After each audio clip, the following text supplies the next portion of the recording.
আল্লাহর বান্দা, কিসে তোমাকে তোমার রব সম্পর্কে ধোঁকা দিয়েছে?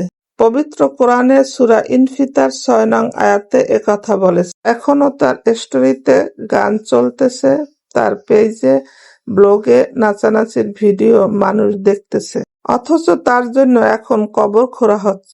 কি ভয়ঙ্কর! ছেলেটি ছিল টিকটকার, আজকে বাইক অ্যাক্সিডেন্ট করে মারা গেছে। সে ২-৪ ঘন্টা আগেও রবের অবাধ্যতায় ছিল, টিকটক করছিল আর ভাবছিল মৃত্যু এখনো অনেক দূরে। আফসোস, আর মৃত্যু এসে তাকে সারপ্রাইজ দিয়ে দিল।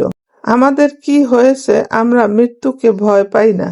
আমাদের কি এমন হলো যে পার্থিব জীবন নিয়ে উল্লাসে আসি রবকে ভুলে গিয়ে? আসসালামু আলাইকুম আল্লাহর প্রিয় বান্দা বান্দি ভাই ও বোনেরা, আসুন দুনিয়ার সকল লোভ লালসা ভুলে গিয়ে রবের দিকে ধাবিত হই।